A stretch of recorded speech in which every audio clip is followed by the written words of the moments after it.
magacaygu waa ibraahim cumar baafe wasiir waa ku hambalyaynaya hal su-aal un baan wataa su-aashaydu haddii aan gudagalo sanadkii hore waxaad noo sheegtay horta aan kugu hambalyayay marka hore inaad tahay wasiirkii ugu horreeyey wasaaradda maaliyadda ee gudaha u gala xarunta xalane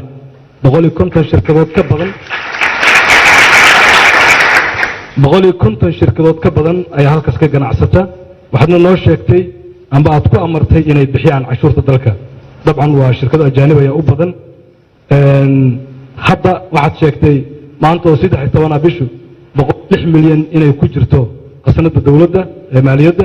waxaan u maleynaa lacagteeda badan ay xalna ka timid meeqa xalna ka soo gasho wasiir waa mahadsan tahay hagaag Mr. Bafe waad mahadsan tahay su'aashaas xalane shaqadiisa waan bilownay shirkado fara badan baa degan tirakoobkoodii la tirakoobayay baa horta waqti nagu qaato horta gelintoodii baa dhibaato nagu noqotay first in la galo hala gale in dadkii lala fadhiisto oo mid walba wuxuu yidhi UN kan u shaqeeya waxay noqotay markaa in UN-kii loo yeedho oo UN-kii lala fadhiisto oo wixii UN-ka u shaqeeyay wixii aan u shaqayn la kala saaro waqti dheer ayay taasina qaadatay waxaa jira waxyaalo fara badan oo UN-ka loo fasaxo oo haddana suuqa yaalla oo halka ka yimaada oo UN only ku qoran tahay haddana suuqa lagu iibinaya yaalla yacni waxyaalo fara badan oo khaldan baa meesha yaallay oo ama garanaysa ay noqotay annagoo eegayna systemka international community-ga loola dhaqmo iyo sharciga inoo dhexeeya annagoo xaq dhowrayna annagoo iska fragile oo fudud oo aan xoogba u hadli karinba at this particular point in time xoogba u hadli karin haddana waxaan damacnay in ka adkaysan kari weynay magaalada xalane aanu idhaa waa magaalo dhan oo xalane la idhaa in wixii xaq lagu leeyahay bixiyaan marka iminka qaarna way bixiyaan figarka ma xasuusni qaar bixiya sharikadaha way jiraan laakiin fari kama qodna wali resistance badan baa jira laakiin waxaan isla garanay qolada UN-ka liisas baan isla garanay liiskaas waxaad ka qaadaysaan ka qaata annagu shaqo kuma lihin liiskaas annaga inoo shaqeeyaan bal waxaan kala saari doonaa bay leeyihin annaga ha noo shaqeeyaane waxay annaga noo keenaan iyo wax iyagu qaataan oo nin waloo Soomaaliya wax keena aba waxba ku soo darsado marka arrintaas arrin fudud ma aha laakiin waan galay waan faragelinay waxaan doonaa wixii xaq iyaga inaan sino iyagana aan xaqooda waxa ku xadgudbin taagisaan waan idinku sacbinay oo taageernay waan idinka suuynay laakiin su'aal xasaasi oo soo baxday ee bulshadan isweydiinaysa rabnaa adigoo wasiirka maaliyadda inaan naga jaahil bixiso bishii soonka horaanteedii ayaa waxaa dhacday in qayb xildhibaanada loo qaybiyo lacag la sheegay inay yihiin inay tahay xaqul afur ama xaqul ciid waxay artaa noqotee lacagtaas xildhibaano la wareystay risal siiyey 10 xildhibaan la wareystay 7 ka mid ah waxay sheegeen in ay xukuumadda siisay 3 ka mid ah waa diideen lacagtii inta kalena waa qaateen lacagtaas systemka maaliyadda ee wasaaradda maaliyadda adigu madaxda ka tahay ma soo martay ma maamusheen oo lacag systemkaas soo martay bangiga dhexe dawladda ma tahay aduu ku dhaado wasiirka sugo xildhibaan baa tahay lacagtaas ku soo gaartay waa maasan tahay ya wasiirka saasoo ka jawaabaya ay wasiir horta waxaan ku talinayaa gaar ahaan really dadka jaamacadaha ku jira ama jaamacadaha ka soo baxay waddankeena wuxuu leeyahay waxaan adduunyada kala lahayn kuteen wax la yidhaha shaqaysa kuteen soo makaraysi waxa laydinka baahan yahay inaad common individual ka duwanaataan inaad research samaysaan weeyaan you really haddii kale maxaad ku filantihin haddii kale waxaad i weydiinaysaan soomaalida kuteen iyo hadal nin jariidad akhriyay ku arki bay soomaalida ya qof waliba ka kale unbuu dhegaysan meeshaa shaha lagu cabayo baa la iskugu iman halkaasaa sheekadu ka dhalata taasaa researcha diida waxa alla idinku dhaariya diida research methodology baa jira aad leedihiin oo taqaanaan waxaan filayaa dhalinyar badan baa ku jira halkan research oo jaamacada ka soo baxday bal arrimaha laydinkula hadlaya macquulnimadooda hypothesis saara oo test gareeya inay macquul yihiin waxaas iyan kale ya waxaa idiin soo baxaya markaa waxyaalo fara badan oo walaalayaalow adeerayaalow jahawareerin loogu talagalay jahawareerin dalka in lagu jahawareeriyo jahawareerintuna waxa maanta halkaan taaganahay ina taagtay weeyaan jahawareerintu iyo lugtaa la isjiidanaya maar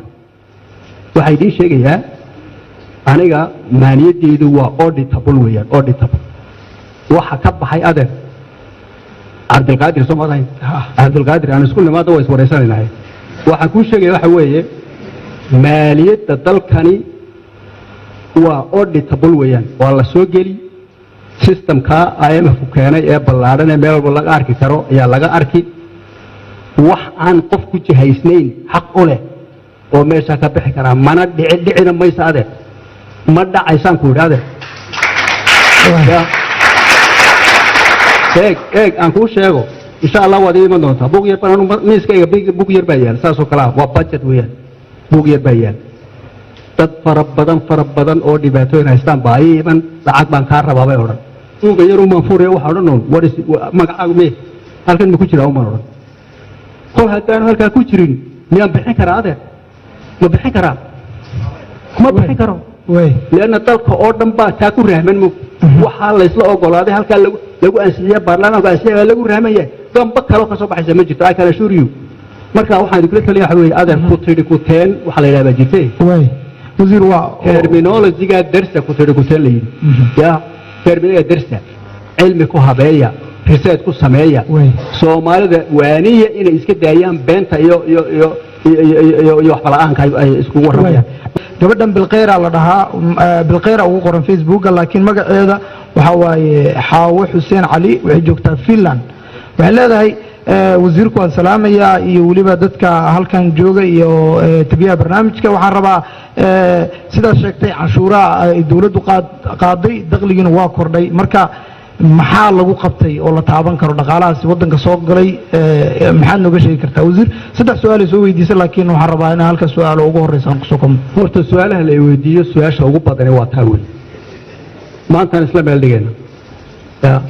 su-aasha ugu badan waxa leeyahay dakhliga waa kordhay u badaysaa une maxaad qabateen soma eeg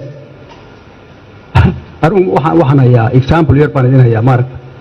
waxa weeyaan ninka beerta le ee beertiisa wax ka soo baxaan ee doonaya beerta inay soo baxda wax badan baa ka horeeya sooma wax badan baa ka horeeya inaad beertii tagtaa ka horeysa inaad xagaafkii soo ibsataa ka horeysa haddaad dib iyo wax leedahay meerartaa ka horeysa waxaasoo dhan waxbaa ku baxaya sooma haddaan maalin walba ku weydiiyo beertii maxaa ka soo baxay maxaa ka soo baxay maanaa weli gaaskii gaariga maaye ya waxaan weli ku eedannahay dadkii dalkan Soomaaliyeed u shaqeyn lahaa mushaaraday qaadanayay soo kuma eedinin soo markaan taa dhamayno ordo shaqo tag odhan mayno gaariga dhaqaajinaysa gaaskiisa haddaanad hayn maxaad soo saari way naga dhaadhacsan tahay in wax la soo saaro waa tan idin sheegay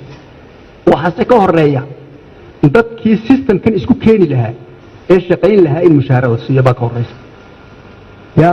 taasaa ka horeysa dabeetana ay soo shaqo tagaan shaqadii qabtaan kalsoonidii sameeyaan systemka marka la sameeyo computerka dadka yaqaano hardware iyo software baa kala jira sooma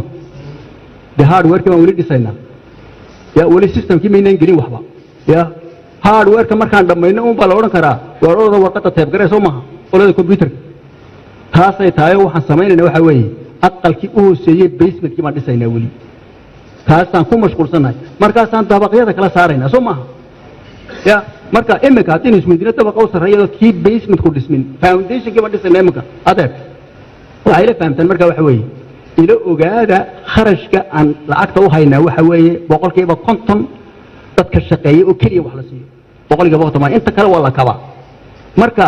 inta arrinta ugu horeysa waxa dadka shaqeeya giddigood in mushaar la siiyo inaan gaariga gaaskiina dadku iska bixiyaan ya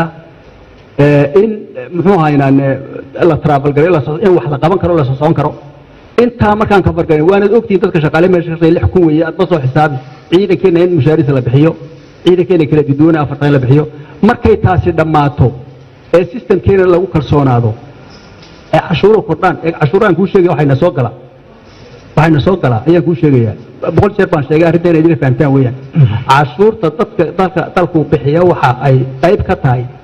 waxa dalka soo gala economigiisa qolada economiska GDP-ga la yiraahdo ama GDP-ga ayay qayb ka tahay innaga markaad isku eegto cashuuraha yareer ee bixino iyo GDP-geenu waa 1% weeye Kenya next door waa 20% Kenya budgetkeedu waxa weeye 26 bilyan oo dollar weeyaan innaga 200 milyan ma gaaro 200 milyan how can you compete marka saas oo kala tahay sideed cid wala gorotami kartaa inaan cashuurta bixino weeye qof walba intii looga baahnay inuu bixiyo weeye saas oo kale isku xisaabina weeye laakiin mashaariicda iyo wax qabashadu iyo beerta qodideedu iyo biyaha xidhideedu waxay imanaysaa waxa weeyaan marka la inaga dhaafay deynta markaan wax yaala yareer hoose iska bixino marka cid wal oo wax qaadataaba ay cashuurta iska bixiso ila waa la inoo baahan yahay adduunyadu waxay leedahay adaan cashuurta qaadin aduu beelow anuu cashuurta kayga laga soo qaaday baan adiga ku xaasinaya waa sidaas ayaa la inoo leeyahay ya marka kartideena waxaan qaban karno waa la yaqaana dalkeena waxa soo galana waa la yaqaana wassalaamu calaykum